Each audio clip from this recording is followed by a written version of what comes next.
Welcome to the Red Pill Podcast, powered by agencyx.net. Explore AI-driven creativity, groundbreaking innovations, and industry insights, all in one game-changing podcast. Enjoy. So, if you're feeling a little, well, maybe dizzy lately, just trying to keep up with everything happening in AI, then this deep dive is definitely for you. Yeah. We're going to unpack this feeling, something I think a lot of us in tech, or just paying attention, might share right now. It's the sheer speed of it all. It really does feel like being caught in a kind of storm, doesn't it? Totally. And we've got this great source today. It's a blog post called Superlativophobia, or Superior Tired of Artificial Speed. And it just nails that feeling, that sense of being, overwhelmed by how fast AI is moving. Absolutely. So our mission here is to dig into the core ideas, the feelings the author brings up, help you make sense of what they're calling the AI hurricane. Because that central feeling the source gets so right is being part of this like whiplash generation, constantly trying to catch up to a speed that just felt, well, unexpected. Yeah, that's exactly where the author kicks off. They say something like, "We didn't see it coming." Not really. Not the sheer gale force velocity of it. It wasn't just like small updates. They talk about paradigm shifts delivered overnight. Right. It's not that gentle curve of progress we maybe got used to. It's these steep, sudden jumps. Yeah. And you really feel it, don't you? You're just wrapping your head around one supposedly mind-blowing tool. And maybe figuring out its limits. Exactly. And then, bam, the next thing just slams into you, higher fidelity, maybe finer control, totally new ways of interacting. It's like getting flooded with new tools before you've even properly learned the last batch. And what makes the author's take so relatable, I think, is that even while saying, look, this potential is exhilarating, dizzying, genuinely transformative, the main feeling they keep coming back to is just, my mind is full. Oh, that really lands. That hits home. Yeah. The source points out this real weariness, being tired of all the superlatives.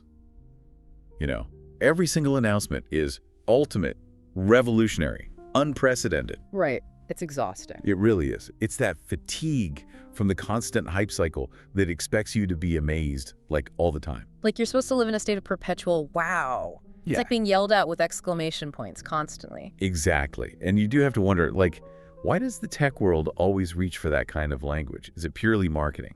Well, marketing is definitely part of it, sure. But maybe genuine excitement, but an excitement that kind of outruns the time needed to actually reflect or integrate the stuff properly. That makes sense. Every new thing feels huge at the moment it drops, maybe. Yeah. And the words just follow that feeling. Could be.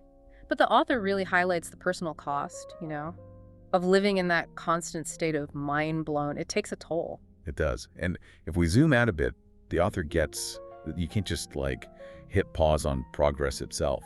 No, that train, as they say, is moving at warp speed.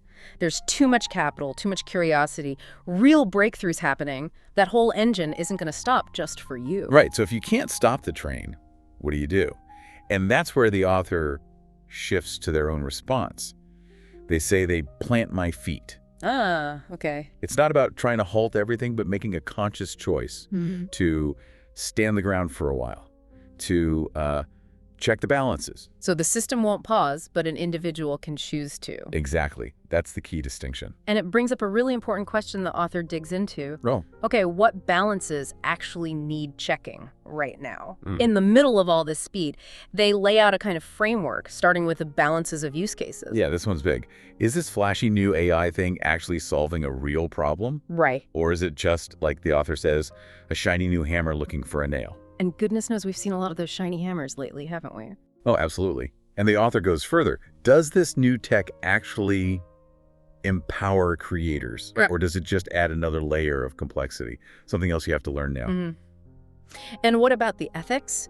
Sustainability? Are we just, sprinting past those big questions in the rush for the next shiny object? Maybe making the same mistakes we saw with earlier tech waves? It's a critical point. And then, okay, beyond the demo and the idea of a use case, there's this sort of cold, hard reality check. Does it actually work reliably? Yes. The next balance.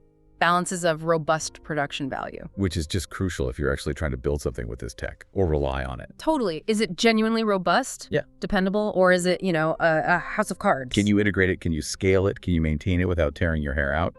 Or is it just a cool, fleeting demo that only works perfectly in the lab? Right. And the author observes, that the race often rewards the wow factor more than works consistently. We've definitely seen that pattern before in tech cycles, right?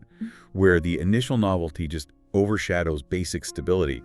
Why do you think that keeps happening, especially now with AI? Oh, there's just immense pressure, isn't there? Pressure to release, show progress, get ahead of the competition. And the market, well, it often does reward novelty, the perception of a breakthrough, maybe more than the quiet, really hard work of making something truly solid and scalable, especially early on. The author really puts a finger on that tension. And it's a huge challenge if you're trying to actually use this stuff seriously day to day. Okay, and then there's the balance that maybe hits closest to home for a lot of us, the one linked right to the title of the post, balances of my own sanity. Yes, the superlativophobia, Yeah. the personal side of it, the fatigue. The author's really honest about just being tired of the endless hype, tired of having to wade through, quote, oceans of untested nonsense. That feeling of constantly being told you should be mind-blown. It's just plain exhausting. It really is. It doesn't leave any space, does it? No. Like mental breathing room. No. No quiet time for deeper thinking or for really getting good at a tool you already have, integrating it properly. Right, you just end up feeling like a perpetual beta tester, always chasing the next shiny, maybe half-baked thing, without ever really mastering or benefiting fully from what's already out there. Totally trapped in that cycle. Exactly. And the author's point, I think, is that deciding to step back, to pause, it isn't about being like anti-progress or burying your head in the sand. No. It's more about reclaiming that space for thoughtful engagement, for actually evaluating things and making deliberate choices about how you engage with this flood of new tech. So that conscious decision the author talks about to step out of the gale for a moment, it's partly catching your breath, sure. But it's also about asking tougher questions, right? Demanding robustness as well as revolution. Yeah. Looking for the substance under all the flashy words. And valuing thoughtful application, not just raw, untested potential. Yeah. It's about maybe being willing, like the author suggests, to overjump some of the next big announced mind blows in order to, quote, tend to the garden of what's already here. I love that phrase. Me too. Making sure the tools and the knowledge we already have are actually growing, working for us, instead of just constantly looking for the next seed packet to throw down. Yeah, nurturing what you've planted. Exactly. Which leads perfectly into that beautiful contrast the author ends with, observing a butterfly. Yeah, such a good metaphor. A system perfected over, millennia? Right. With no hype, no version number. Just quiet, efficient beauty.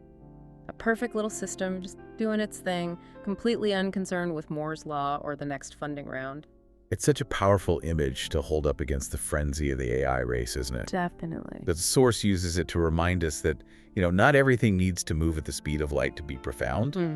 You can actually stand still for a second, watch its flight, and find a totally different kind of balance, a different kind of value. It really pushes back against that default tech assumption that faster and newer automatically equals better or more important. Sometimes, depth comes from stillness. So as we kind of wrap up this deep dive, Yeah. the source we've been exploring, it really captures a feeling I suspect many of us share. That feeling of being overwhelmed. The sheer velocity of AI development. Feeling that fatigue for the nonstop hype. And contemplating that choice, that conscious decision to maybe just pause, to evaluate what we actually have and whether it truly matters for us right now. It really underscores the importance of checking those balances the author laid out. Yeah, the real usefulness of new stuff, the actual reliability, the robustness. And maybe most critically, finding the balance for our own sanity, our own capacity to actually absorb and use these tools well in the midst of this relentless pace. Right. You can't use anything well if you're just constantly frazzled and chasing the next thing. So for you listening, as you navigate this landscape that's changing so fast, maybe consider the author's call to tend to the garden of what's already here. In a world that feels like it's racing at warp speed, what does that actually look like for you? In your work, in your life? And maybe, what quiet, profound butterflies are you perhaps overlooking in that rush to chase the next big, loud thing?